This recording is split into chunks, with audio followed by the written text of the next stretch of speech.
ফাঁকা কলসি বাজে বেশি। সম্প্রতি মক্কায় সৌদি আরব, তুরস্ক এবং পাকিস্তান মিলে যে প্রতিরক্ষা চুক্তি করল তা ফের এই প্রবাদটাকেই প্রমাণ করল।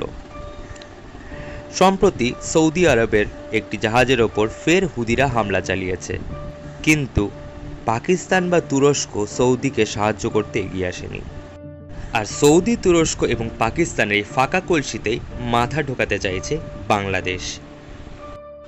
মক্কায় সৌদি আরব, তুরস্ক এবং পাকিস্তান যে চুক্তি করেছিল সেটিকে ইসলামিক ন্যাটো হিসেবে বলা হচ্ছিল, কারণ সেই চুক্তিতে একটি ধারা রয়েছে যাতে উল্লেখ করা হয়েছে এই তিন দেশের কোনো একটিতে যদি হামলা চালানো হয় তা তিন দেশের ওপর হামলা হিসেবে বিবেচিত হবে। অর্থাৎ একটি দেশে হামলা হলে বাকি দুটি দেশ সেই দেশকে সাহায্য করতে এগিয়ে আসবে। কিন্তু সাম্প্রতিক সময়ে সৌদি আরবের জাহাজের ওপর পরপর হুদিদের হামলা চললেও পাকিস্তান বা তুরস্ক কিন্তু সাহায্য করতে এগিয়ে আসেনি। তাহলে এহেন জোটকে ফাঁকা কলসি ছাড়া আর কী বা বলা যায়?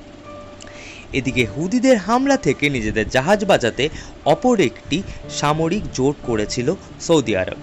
তাতে বাংলাদেশ, পাকিস্তান সহ একাধিক মুসলিম দেশ ছিল, কিন্তু সেই জোটও আখেরে কাজে দিচ্ছে না সৌদির জন্য। এখন দেখার বিষয় পাকিস্তান ও তুরস্কের তোল্লাইতে বাংলাদেশ ইসলামিক ন্যাটো নামক এই ফাঁকা কলসিতে নিজের মাথা ঢোকায় কিনা। আর তেমনটা যদি সত্যিই হয় তাহলে বাংলাদেশের জওয়ানরা কিন্তু সৌদি আরবের ভাড়া সেনাতে পরিণত হবে, যেমনটা পাকিস্তানের ক্ষেত্রে হয়েছে।